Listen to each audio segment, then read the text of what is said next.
Hi, Ms. Hodge-Grouden. This is Felix Rivera.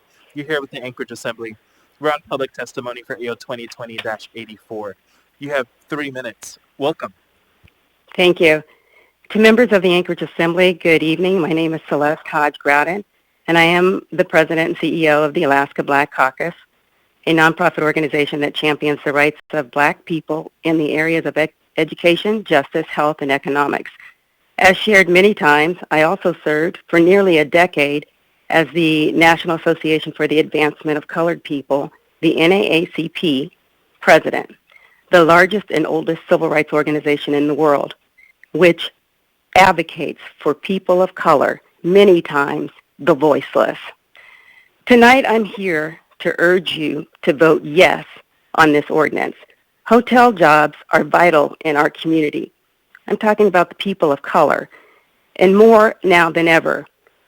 These voiceless employees, the workers, need stability and certainty. This ordinance is a simple one. It would create reasonable protections for workers when a hotel, and I'm talking all hotels regardless of union status, change hands, and when businesses pick up and hotels start recalling people from layoff. The previous caller shared he would be forced to recall people that don't fit the hotel's needs. However, the ordinance only requires recalling qualified workers. A hotel would not have to turn down a banquet because he can't recall a banquet cook with lower seniority. Cooks are separated by job classification. A banquet cook is different from a broiler cook, and as you know, different from a grill cook. Workers spend years and even decades working hard to make hotel owners wealthy. Tourism is a major industry in our area, and it is successful because of the hard physical efforts of these workers. After all those years scrubbing toilets and cooking the meals, these voiceless employees deserve some certainty and respect. We cannot afford to have thousands of hotel workers become more and more desperate as the recovery stretches on. There is no reason to cause that kind of stress and suffering, especially when this ordinance creates practically zero new costs to owners, aside from very small amount of record keeping. Anchorage invested $14 million to support hospitality business owners, and the federal PPP program made money available to business owners too. Now it's time for us to invest in the neglected part of this important local industry, the workers, the voiceless. Thank you for listening. Again, I urge you to please vote yes. Thank you for your testimony. Next, we have Katie Wright. Thank you.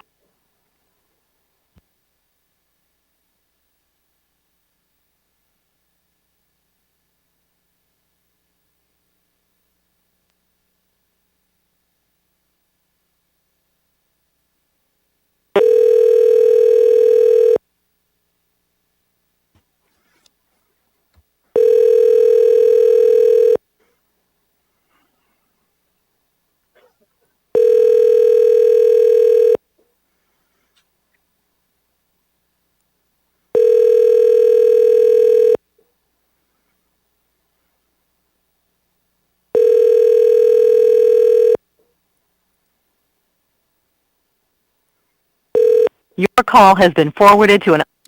Next, we have Marvin Jones.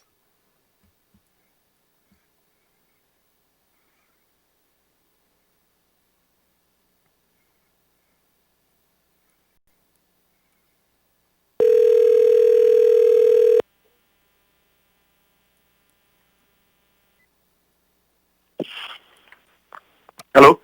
Hi, Mr. Jones. This is Felix Rivera. You're here with the Anchorage Assembly. We're on public testimony for AO 2020-84. You have 3 minutes. Welcome. Thank you. Good evening.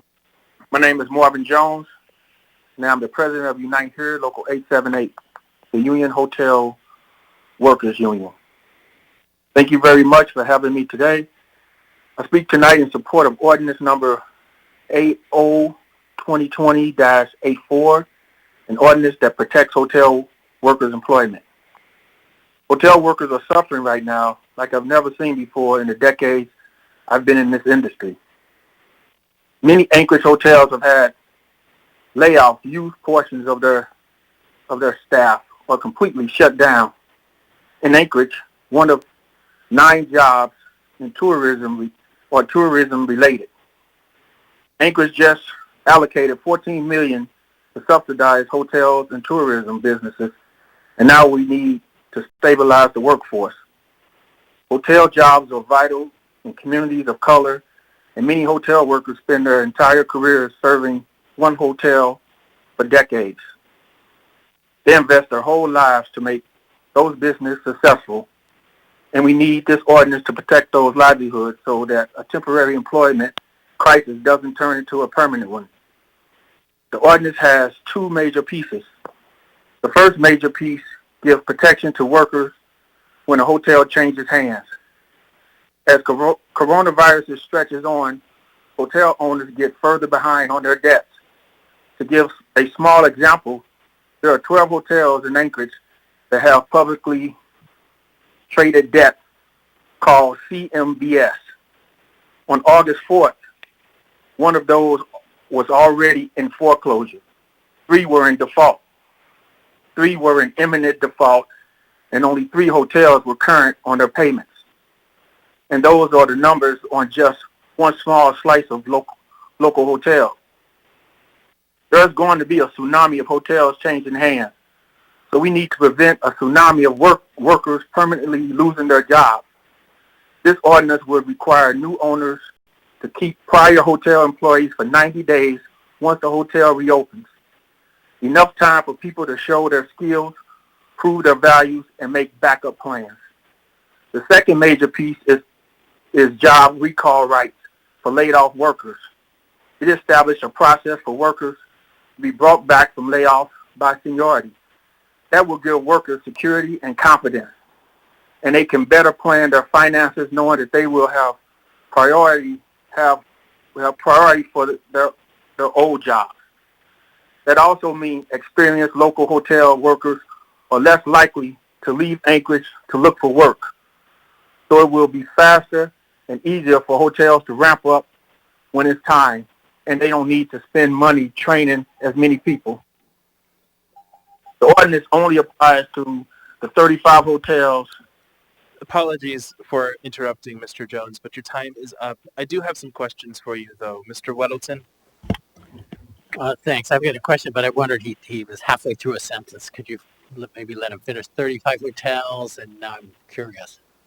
Yeah, it only applies to 35 hotels that have 100 rooms or more. Okay. Question, I have 2 if I could. One is, well, we heard that this does not apply to unions. So I wondered, when there's a union hotel, do the collective bargaining agreements have these same protections that this ordinance would require? It depends on what's negotiated in that contract. So each contract is different. Some have successorship language, and it depends on how that's written up between the owner and the union. Okay, so some yes, some no. Right. Can you give me an example? I mean, it seems intuitive to me that if a business cuts back and then they can grow again, like when the emergency ordinances change, it seems just intuitively obvious you would hire your experienced employees back. And then even a hotel that changes hands, a new operator would sensibly rehire people before it even changed hands. So, I mean, can you give me an example where that would not happen? Well, there's no guarantee that they would do that. There are reasons why, I feel there are reasons why an employer would not hire back those same people. You could pay them less. There are people that may already have established benefits, such as a health plan or maybe a 401k. you wouldn't have to pay on those guys anymore, and all the years of service that they've provided are now gone. So, I mean, I would think that would protect those workers for at least those 3 months, 90 days, where they would be able to, if they were not going to be there, can get their life in order and maybe find something else or move on, but it wouldn't be immediate at that point right there. Okay, and that's followed briefly. So we appreciate that. So I guess I'm asking two things. One is, I mean, the way this ordinance reads, they would have to hire them back, but they could pay them whatever their, a buyer would just pay whatever their normal pay and routines were. It just means they have to hire them back. But can you give me an example? So I understand you kind of outlined some theoretical things that could happen, pay them less and take away benefits and so on. But can you tell me where that has happened in Anchorage? I can't give you an example because we never had a situation like this before in Anchorage. I can't recall in my lifetime. So the whole goal was what I thought was to protect the workers in case a situation that we were trying to prevent right now. So can't give an example because we never had anything like this before. All right. Thank you. Thank you.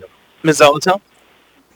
Thank you, Mr. Chair. Thank you, Mr. Jones, for your testimony. I have a question about the provision in the ordinance that says that the ordinance could be superseded by a collective bargaining agreement. And you said it would depend on the terms that may be bargained for. Could you give me a few examples of how terms in a bargaining agreement, especially if it went from a union hotel, and then the new owner wouldn't necessarily be subject to that collective bargaining agreement, how those provisions would apply in that type of situation? So one example, I think I may be able to answer it this way. So say, for instance, you have a collective bargaining agreement for a layoff, in most of the contracts, it's probably about a 9-month period for layoffs, and then the employer could come in and let everyone go and hire a whole new group. In this situation, you would have an additional 90 days, or in this situation, during this pandemic, those employers would be protected in that situation right there. So those guys could keep their jobs. Another situation is you have a collective bargaining agreement, obviously successorship language. Well, I guess that's the best situation I can give you. The 9 months, where that's the time limit in which most of the contracts have is 9 months.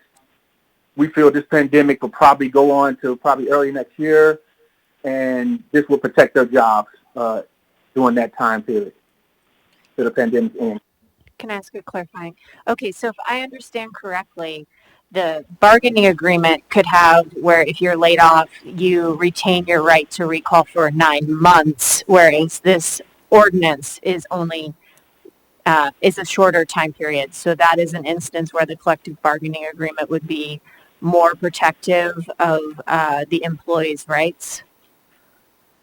I would say this would assist a collective bargaining agreement, but on the other hand, too, those who do not have, which most of the hotels don't have a collective bargaining agreement, it would protect more non-union workers than union workers. Sure. I'm trying to get clarification on how a collective bargaining agreement provision would be different than the ordinance that would provide a different outcome, and why we would want to use that agreement to supersede the ordinance.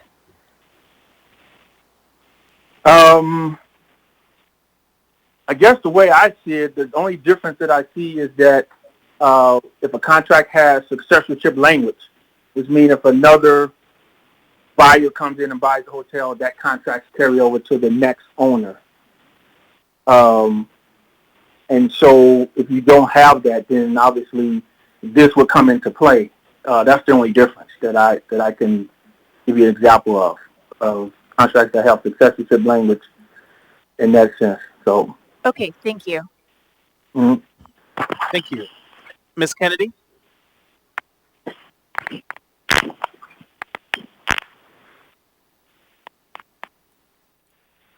Ms. Kennedy? question. So, yes, are you hearing me? Yes, now I can.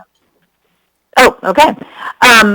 Mr. Jones, thank you. I may put you on the spot here, but I did have a specific question, and if you don't have the number, then that's fine. But, you know, you were referring to this possibility of a tsunami of hotels closing down or going bankrupt or what have you. And I was wondering if all these hotels close, go away, no longer need positions, no longer need employees, do you have any idea about, just with the data that you have now, do you have any idea about what numbers of employees we're talking about that will basically be without a hotel to work for? Have you seen any numbers that of people that may potentially be? I gave an example, a quick example of some of the ones that we've been able to research. When you look at the data across the country, we feel there is more to come. But these are hotels that we feel are going to be sold. Not that they're going to just close the doors, but just being closed and changing hands. So it's not more so that the hotels would close. It's more so those hotels changing hands, and that's more of the concern than the hotels closing, because there's no way that we need these hotels, and that's going to happen at some point. But the whole point was those hotels would change hands and terminate those employees who already been hit by this pandemic. Okay, can I follow up on that, Mr. Chair? Sure. Thank you. So, Mr. Jones, then, is this ordinance directed at only those, not necessarily people who would lose their job because a hotel was closing, never to be open again? We had testimony earlier that one has already closed, and I have no idea which hotel that was and how many employees it involved. But so are you saying that despite any of the other hotels that may shut their doors forever, we're only talking about employees at hotels that are going to be bought or sold or somehow or another change hands in the whole financial world of buying and selling of hotels? So am I correct on that? Yeah, you're more correct on that. The hotel that has closed its doors is the Westmark, which owns Princess and Holland America Tours. So we all know that their ships didn't come up this summer, and so they closed their facility in Denali Park and whole 9 yards. So they closed. Go ahead. Okay, thank you. So we're not worried about those employees, the ones that have already truly lost their jobs forever at this point. We're just talking about the ones that might be in a situation where the ownership is changing hands. So, okay, I think I get it. So thank you, Mr. Jones. Thank you, Mr. Chair. That's the only hotel that is closed, and they're planning on coming back, and those workers have been informed that they will be brought back. Thank you. Thank you for your testimony. Next, we have Clinton Brown.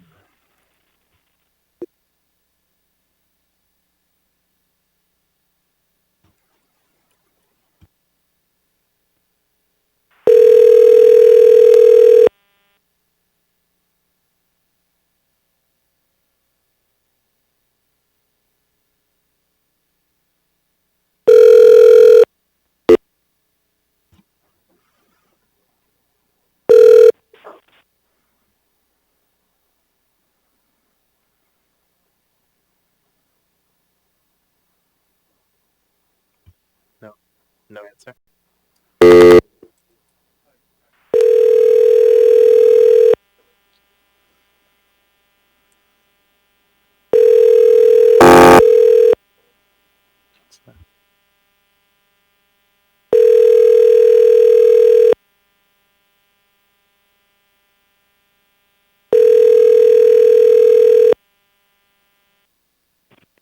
You've reached Funteeks by D and the Alaska Mad Scientist. Okay, let's go ahead and go back to Katie Wright.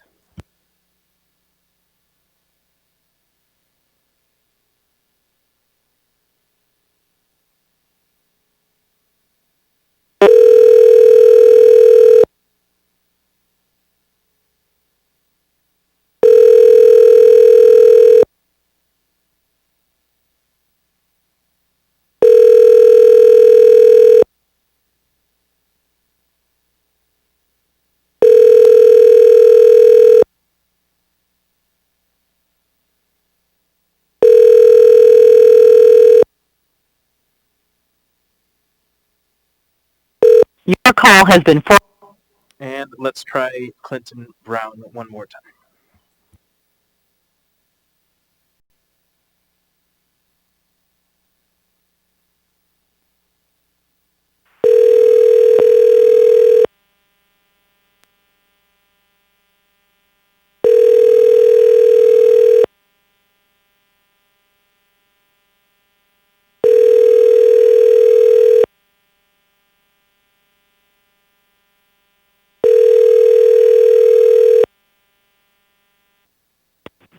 You've reached Antiques by D. Okay.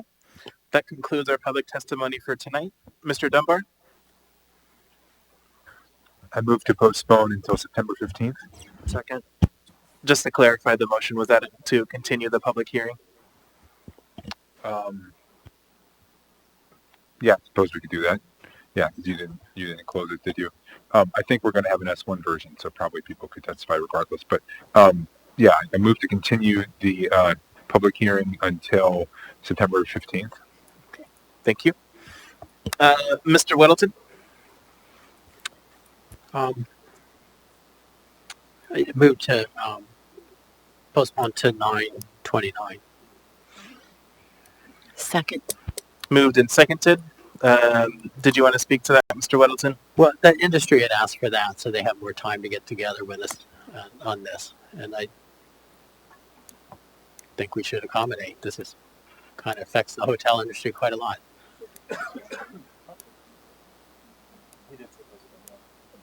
So the clerk would like me to clarify. Did you mean postpone or continue? Oh, I'm sorry. Continue the public hearing. Thank you. Okay, Mr. Dunbar? Yeah, I oppose going to 9/29. I prefer 9/15 for two primary reasons. One, because we did reach out to a number of hotels. I know we didn't get to everyone, but we had a prior work session on this. It was introduced in normal course of business, and we did do outreach. And I know some folks said they didn't hear, but I know that a number of them did speak with my aide. So I think they did get the normal amount of notice. Now, we're still postponing. We're still going to have a work session. You know, I'm not opposed to that. Obviously, I made the motion. But that's the first reason. The second is, you know, we've heard some contradictory testimony tonight. But Mr. Jones and his organization is very worried that a number of these hotels are indeed going to change hands soon. Now, the other side says it's not going to happen. You know, or Mr. Young at least said it's not going to happen. None of this isn't going to happen, which is puzzling because he's also opposed to the ordinance. So if it's not going to happen, then why does it concern him? But there is a time factor to this that Mr. Jones and some of the workers are legitimately worried that a number of these hotels are going to change hands. Now, hopefully they won't, but that's the worry, and that's why I prefer the 15th. Thank you. Mr. Rivera? Thank you, Madam Vice Chair. I echo those same sentiments, and you know, I think September 15th, we have a 3-week break this go around versus our normal 2 weeks, so we have time. We can get this done.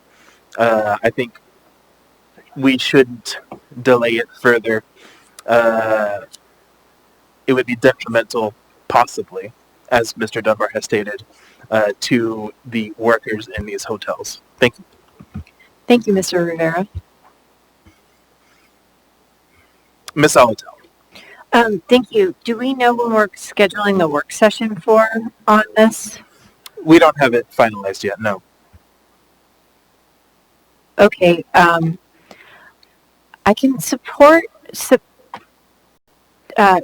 15th if we, I guess I need to know a little bit more about if there's a potential for an S1. Is that timing proposed to be before or after a work session, or is the work session supposed to illuminate additional changes that might be included in an S1? We can get an S1 done before the work session. Okay, thank you. Thank you. Ms. Allard. Thank you. So this goes back to Mr. Waddleton for his motion to continue with the public hearing until September 29th. And the reason I would like it to continue with the public hearing until then is because this is all happening very quickly for the hotels that are being affected. And I am, for one, all about the workers, but I'm hesitant to think that this is what the ordinance is actually protecting the workers in this manner. So I would like to continue with public hearing and get more opinions and views and hear more from the hotels and the workers to find out their perspective, because I didn't get enough information from them tonight. Thank you. Thank you. Mr. Weddleton. Yeah, I think the 29th is warranted. I mean, the industry requested it, and I know there was some outreach, but we also heard from some people who run an association that she had not heard about it till, I think after it was introduced, and I think a week ago when I contacted her, and that kind of tells you something. But this is profound, and he's opposed to it, but it doesn't just affect sales of. I mean, that's part of this. That's one half of it, is if something changes hands. And the other part is just if you lay people off, how you hire them. So this impacts every hotel that would lay people off. And it's very seasonal. So this is something that happens routinely at the hotels. And it has a big impact.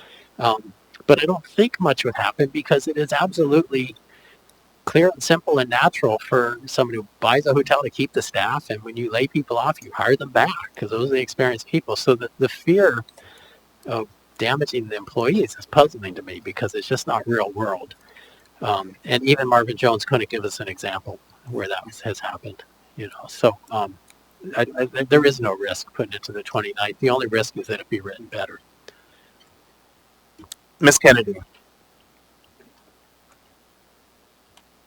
I think it's probably more reasonable to go with the 29th. I think that was the date. The 29th.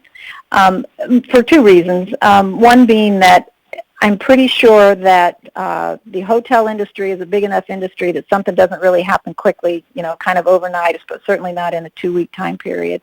So I think extending the time period, that 2 weeks, is not going to make a big difference to anything that might be going on in the buying and selling world of national hotels. But the other part is that I really do want the opportunity to see and explore some of the legal implications of this, and we really won't be able to do that until we see the S version. So again, once that comes out, I think there will be more conversation that we could have. So I think we need to just stick with going with the 29th and make sure that we really get a chance to look at this thoroughly. So thank you, Mr. Chair. Thank you. Okay, I'm not seeing any other discussion. So before we vote, there were 2 additional individuals who accidentally did not get on our list to testify. So I would ask for a motion to reopen public hearing so these 2 individuals who did email us in time can testify. So moved. Second. Moved and seconded. Is there any opposition? Okay. Seeing none, public testimony is reopened for these 2 individuals. Point of order. We didn't close the public hearing because we were going to continue it anyway, right? Oh, that's true. So, hold on.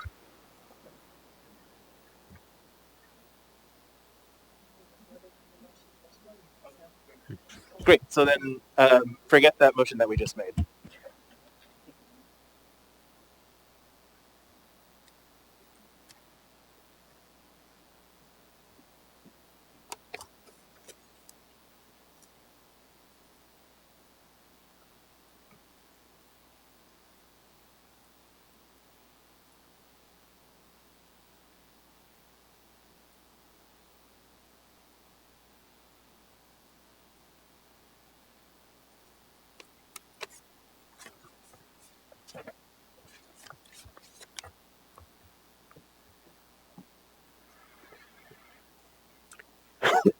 Excuse me.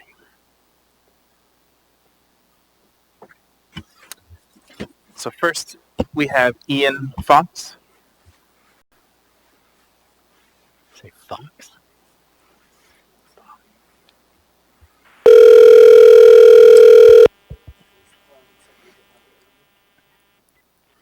Yes, hello. Hi, Mr. Fox. This is Felix Rivera. We are on public test. You're with the Anchorage Assembly. We're on public test. Hey, how you doing? I'm well. How are you? Oh, amazing. Awesome times, you guys. Awesome times. We are on public testimony for AO 2020-84. You I see. Yeah, you have 3 minutes. Welcome. Well, thank you, guys. Listen, my name is Ian Fox, and, well, I just want to take a little time here to ask you guys to please pass AO 2020-84. You see, I actually work banquets and as a busser at Captain Cook Hotel and the Anchorage Hilton. And here's the thing.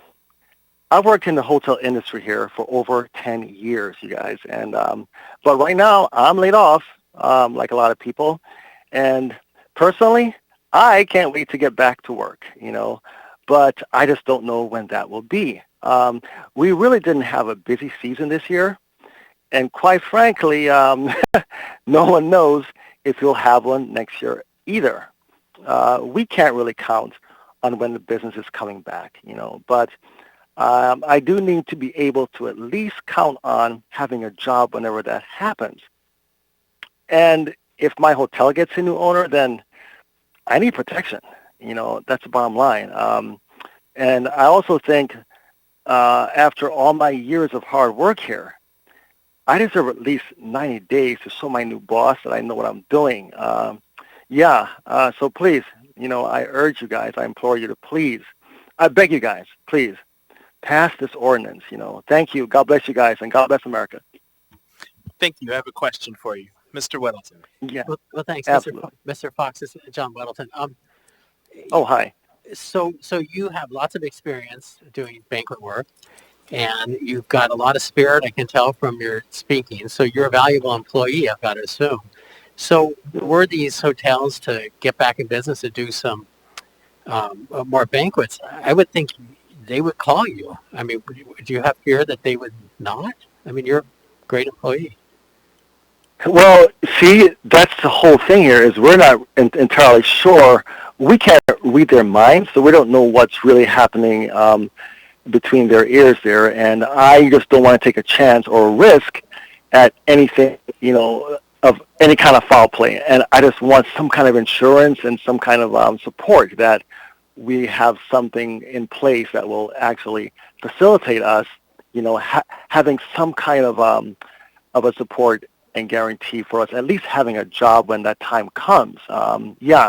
So basically, a lot of us are slightly, well, I'd say more than slightly concerned about that part of this whole scenario of how it might play out. And we know most people have good intentions, but we can't really go on that. Our livelihoods actually depend on it. So we'd kind of like a better like understanding, like something in writing, if you will, to actually assure us that this will be a nice little thing for us to be able to have some hope that, we'll have a job at least when that time comes. And we don't know when that's going to be, but we just don't want to be caught off guard as workers, Okay, So, that's very valuable. I appreciate that. Thank you. Thank you. Absolutely, absolutely. Y'all have a great night and be safe. God bless you all. Thank you. Have a good one. Thank you for your testimony. All right. And last, we have Gina Tubman.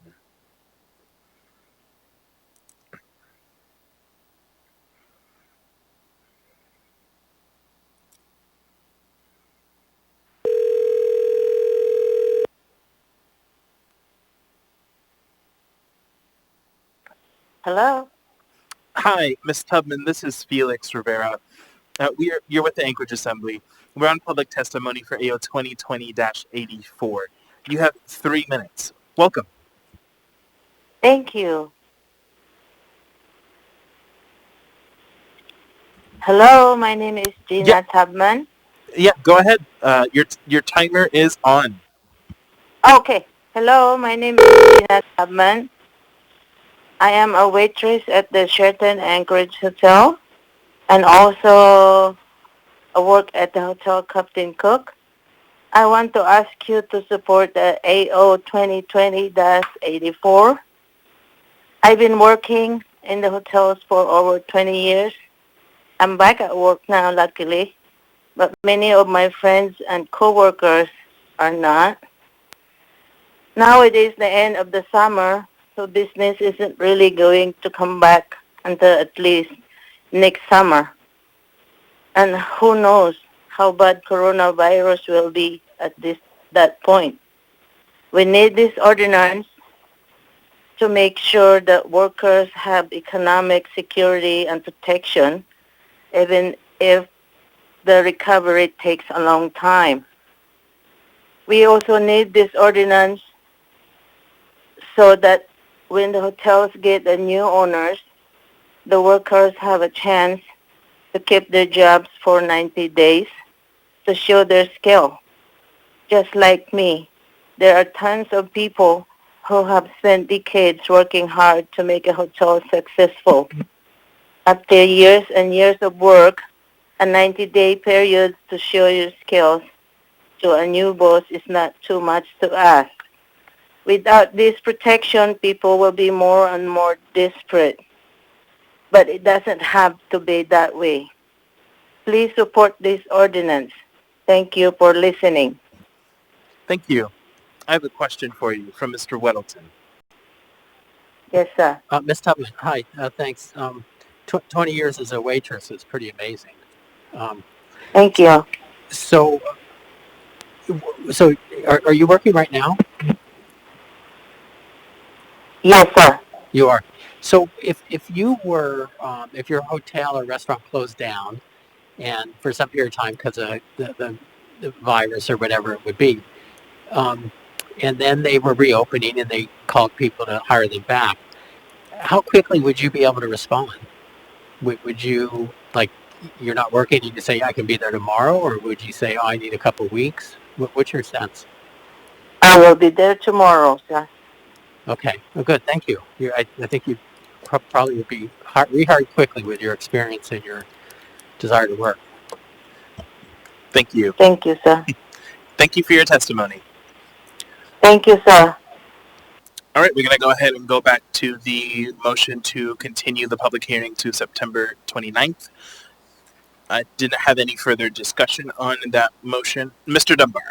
Yeah, I just want to reiterate, and Mr. Rivera made the point that I had missed, which is that we also have an unusually long 3-week break right now. We'll have at least one work session in there.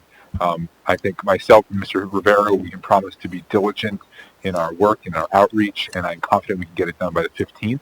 And for that reason, I urge a no vote for the motion to continue to the 29th. Thank you. Just a quick point to correct. Go ahead. We have well eaten into that 3-week break by 2 days. Well eaten, 2 days. Anyway, back to order. Seeing no further discussion, members may proceed to vote. Mr. Peterson.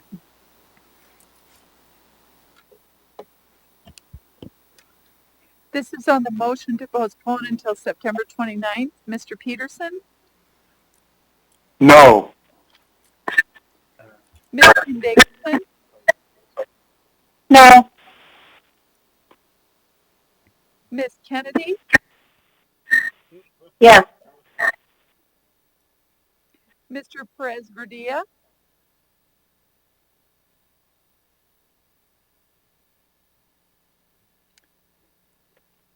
Ms. LaFrance?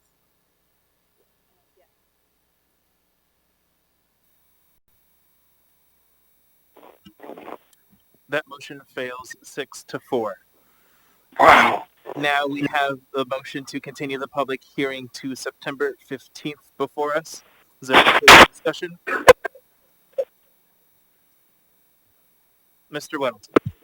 I have a question on this S version. So are the sponsors creating a new S version? S1? Go ahead, Mr. Dunbar. Yeah, you gave us a ton of amendments, and we were planning to look through those and see which ones we could accept and then perhaps use that as the basis for an S1. And we've now promised Ms. Zalatel that if there is going to be an S1 that we can agree to before then, that we'll get it done before the work session. You are precipitating this S1, Mr. Weddleton. Would you want me to make the S1? I'd be happy to do it. No. No, we're going to consider the different amendments. And of course, I mean, if there are amendments that we don't take, then we expect you to bring those again on the floor. Yeah. There were just so many that we felt it was cleaner to do it as an S1 instead of going through each amendment individually. You're welcome. I showed great restraint. Seeing no further discussion, members may proceed to vote on the motion to continue the public hearing to September 15th. Mr. Peterson? Yes. Ms. Quinn Davidson? Yes. Ms. Kennedy? Yes. Mr. Perez Verdilla?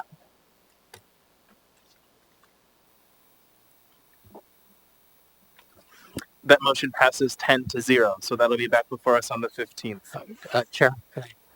Yes. Just for people who may be listening, we should read, if we have an S version, then they may testify again.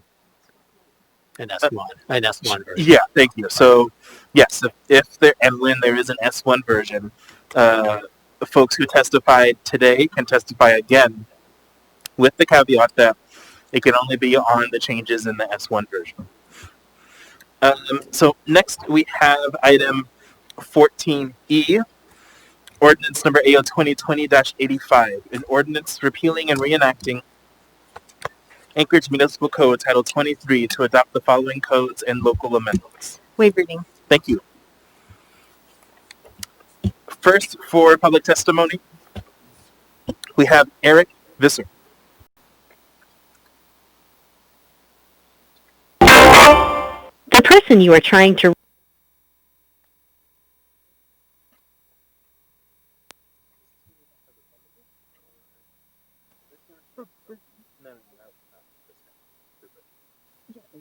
He has a reporter. She just sent an email, so.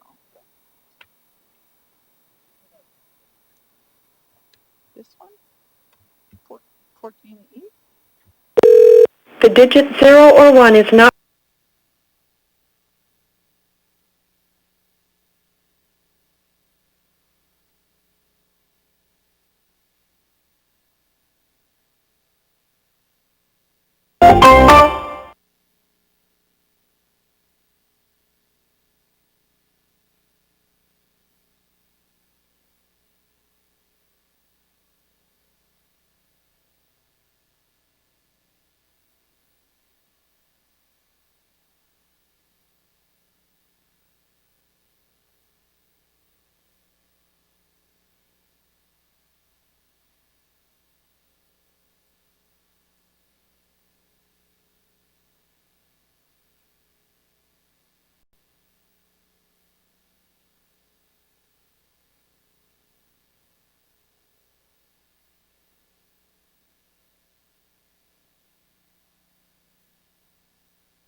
Yeah, hello, this is Eric. Hi, Mr. Visser. This is Felix Rivera. You're here with the Anchorage Assembly. We're on public testimony for AO 2020-85. You have 3 minutes. Welcome. All right, thank you guys for allowing me to testify tonight. This is Eric Visser. I'm a small residential home builder here in Anchorage. I'm also president for Anchorage Home Builders Association. I was on the 2018 Municipal Code Adoption Committee for the International Residential Code. I've also sat on multiple national councils for construction technology and research, building codes and standards, and energy and green committee. I guess my overall testimony regarding the adoption of Title 23 is that basically what it comes down to is if you guys adopt this code tonight, there's a few items that are going to drastically increase the cost of housing in Anchorage. This isn't worst case scenario. We know for a fact that if this goes into effect tonight, there's certain homes that are going to be increased in cost by over $30,000. I've submitted written comments. There's 6 specific items relating from everything from the requirement for rough-in electrical vehicle charging stations to sprinkler systems in the home that are over 600 feet away from a fire hydrant that are all going to increase costs drastically. I urge you guys to not pass this tonight, either delay it so we can work out some of these issues in a work session in the future. But yeah, right now I would not suggest you guys pass this or provide amendments tonight that address 6 of these items that I've submitted within my written comments. And with that, I'll just open it up if anybody has any questions for me. Thank you. I'm not seeing any questions. Actually, Mr. Weddleton. Thanks. So, Mr. Visser, so you're pretty clear, and I think your communications with you and a few others on the main issues. So if we were to have a meeting even a week from today, would you be ready to kind of discuss those issues in detail? Yeah, definitely. And I think there's been some feedback from the administration that they haven't had a lot of pushback from the industry on these items. I would say that's a little not true. We attempted to submit our comments to the building board that initially approved these amendments before they got submitted to you guys. There was a little miscommunication on the timing of that meeting, so we weren't actually able to provide public comment during that meeting. And then also it was requested that we participate in the committee meeting. I think it was last week, Friday, where we had multiple individuals that also sat on the committees provide testimony in support of some of this stuff, and then never got to provide our comments during that committee meeting as well. Okay, so if we were to, I don't know when a meeting would be, but were we to do that and contact the home builders, would that get word out to you and others? Yes, yep. And we also reached out to AGC, and they also have some comments that they would like to provide feedback on. Thank you. Thank you. Thank you for your testimony. Next, we have Brittany Hartman.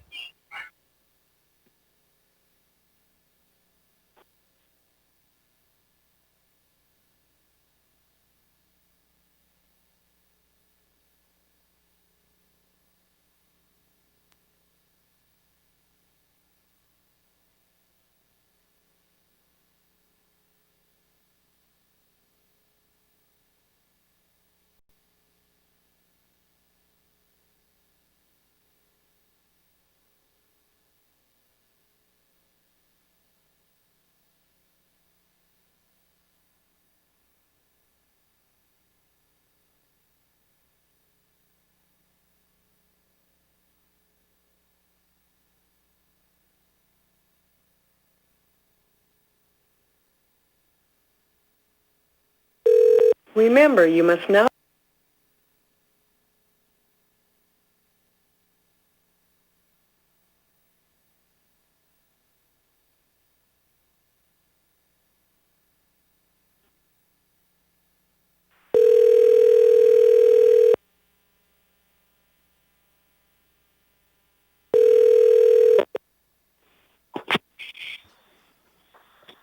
Hello, this is Brittany. Hi, Ms. Hartman. This is Felix Rivera. You're here with the Anchorage Assembly. We are on AO 2020-85. You have 3 minutes. Welcome. Thank you very much. Thank you to the Assembly. My name is Brittany Hartman. I work for the Associated General Contractors of Alaska. And AGC of Alaska respectfully requests the delay of a vote on AO 2020-85, an ordinance repealing and reenacting Anchorage Municipal Code Title 23. Although there may be many benefits to this proposal, we feel that our industry has not been invited or fully engaged in this process. We heard of this ordinance for the first time last week and tuned into the work session last Friday, but did not have an opportunity to participate or provide insight on these code changes. After all, we are the ones in the field abiding by the codes and working with them. This is our busiest time of year, so to pass this ordinance now would cause an undue burden on our industry. I respectfully request the Assembly not pass this ordinance tonight, but instead give it some time for public input. AGC and our members would greatly appreciate being at the discussion table and reviewing these proposals in a public setting. I would like to respectfully request that this ordinance be delayed by at least 1 month so that our members have reasonable and adequate time to wrap up some of their projects and participate in this process. Thank you very much for your time. Thank you. I have a question for you. Mr. Weddleton. Ms. Hartman, thanks for calling in. So were we to delay till our meeting on September 29th? It sounds like that would work for you. But if we had a meeting on this even a week from now, would your organization be ready to comment? Or you tell me what would work. Thank you, Assemblymember Weddleton. I would say that the 29th would be better for our industry as they are very busy right now wrapping up their final stages of their projects. A week from now would not be adequate time to review these ordinances that have been, from what I understand, worked on over the last 2 years. So I ask that it not be next week, but rather wait till end of September. Right. I think I was unclear. Our next, I say the meeting of the 29th, but in between now and then, we may have a work session or committee meeting to review the ordinance. When would your group be ready to join us at a work session? Oh, thank you for clarifying. I apologize for the misunderstanding. Our Associated General Contractors and our members would be ready to join you at any time to start the discussion. Okay, great. Thank you. Thank you. Thank you. Thank you for your testimony. With that concludes our current testimony. Mr. Weddleton? I'd move to continue the public hearing until September 29. Second. Moved and seconded, Mr. Weddleton. Okay, I'd like to, to accommodate the industry as we heard it, just double check with Mr. Schutte or Bakkenstadt. Is that adequate? The thumbs are up. Thanks.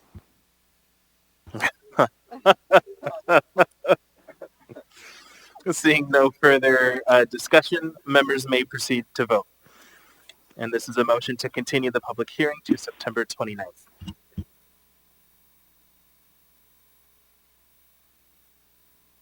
Mr. Peterson? Yes. Ms. Quinn Davidson? Yes. Ms. Kennedy? Yes. Mr. Perez Verdia?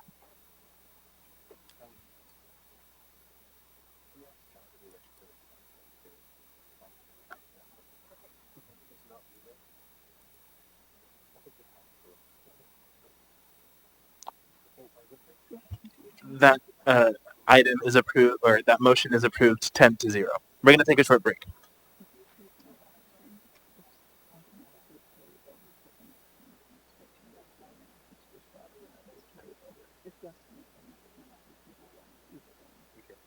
When was 11A? When was that one moved to? Oh, because these want to travel together, right? Oh, I see what you're saying.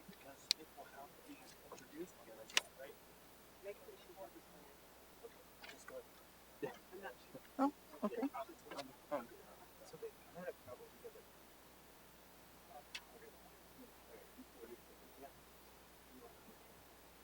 You can't do anymore.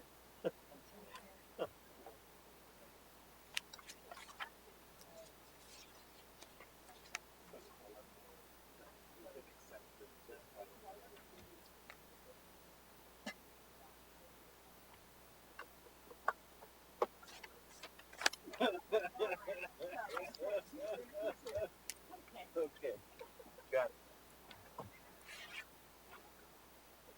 it. Did you need to know anything about 11A? They say it was to the 15th is when we were back. Correct. I have the same thing. Great. Sure, they are correct. All right.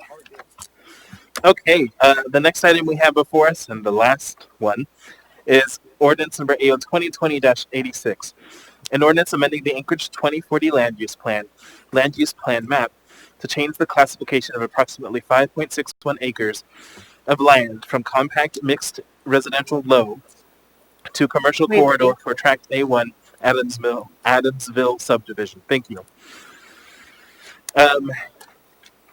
We have one individual to testify on this item, Mr. Ken Fuller.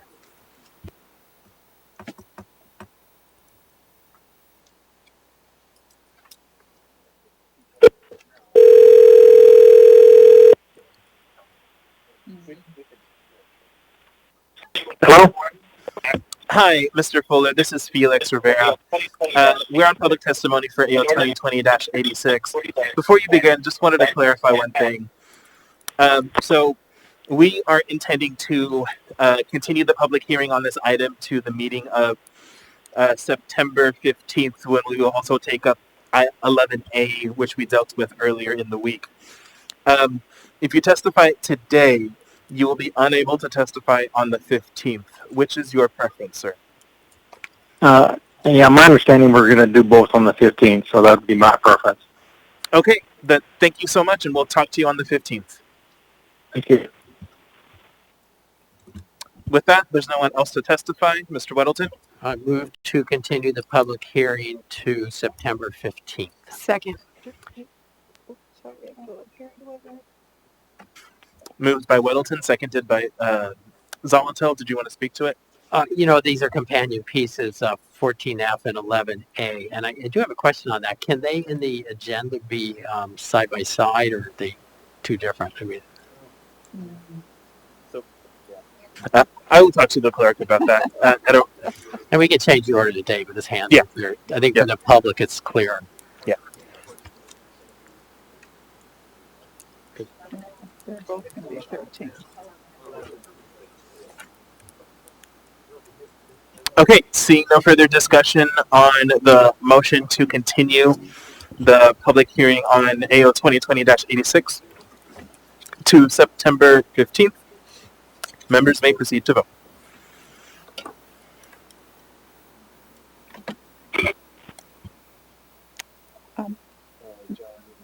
Thank you. Mr. Peterson? Yes. Ms. Quinn Davidson? Yes. Ms. Kennedy? Yes. Mr. Perez Verdia?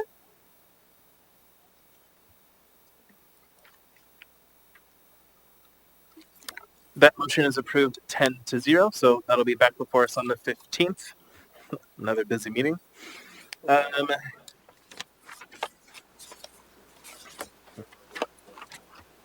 Don't. All right, so moving on to final audience participation. We are going to go ahead and try Clinton Brown one more time.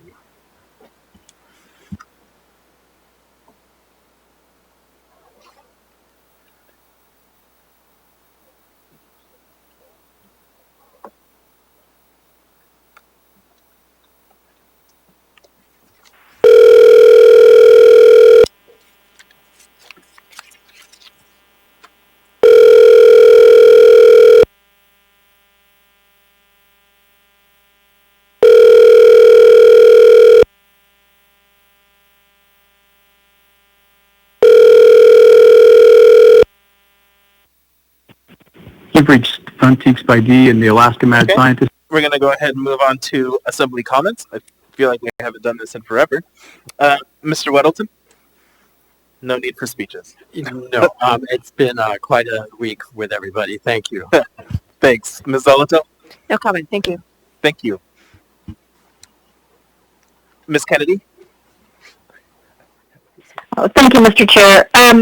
I do have a quick comment, I guess, and that is just in regard to the fact that we really are being limited in the ability to accommodate appropriate public participation.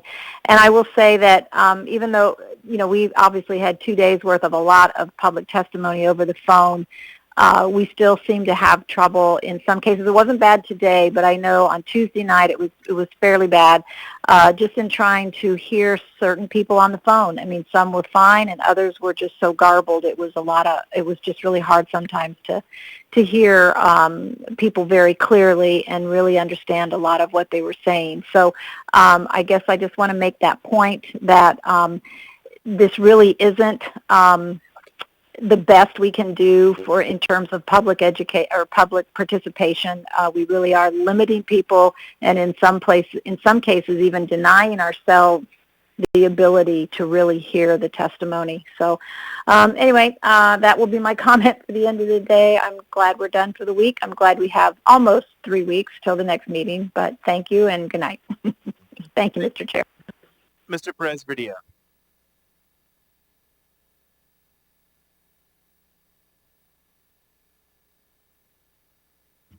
Mr. Perez-Verdia. Mr. Constant. Thank you. Just to riff on what Ms. Kennedy was saying, the mayor will be issuing guidance tomorrow, I believe, at 5 p.m. or so on what happens with soon, maybe we'll hear from them, the executive orders. And as we move back towards 14 or whatever that is called, I look forward to getting those doors open for our next meeting, whatever that policy change needs to be from the chair. Thank you. Thank you. Ms. LaFrance. Thank you, Mr. Chair. Just thank you to you and to the clerk staff for getting us through this week. And thank you to my husband for doing all the homework assignments. Thank you. Mr. Dunbar. Just see y'all tomorrow. Helping with the homework. Thank you. Ms. Quinn Davidson.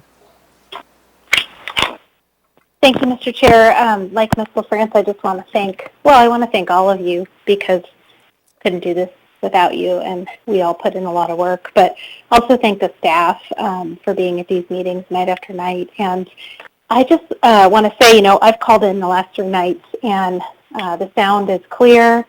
It's like I'm on a phone call with each of you. Has greatly improved. I think we're doing a terrific job of accommodating the public as best we can during a pandemic, and I just really appreciate staff's hard work to make that possible. Thank you. Thank you. Mr. Peterson. Thank you, Mr. Chair, and I agree with Ms. Quinn Davidson. I've called in all 3 nights, and I think the audio has been really good. And I, a couple of times, even switched over to TV, and the audio on TV was good as well. And so I think we're doing as well as we can under the circumstances. But anyway, buenas noches. Thank you. Ms. Allard. Thank you. It's been a long week. Heck, it's been a long summer, and I'm looking forward to the chamber doors opening and moving on. Thank you. Thank you. So last comment from me. I'm just really thankful and proud of this body for all of the hard work that we are continuing to do.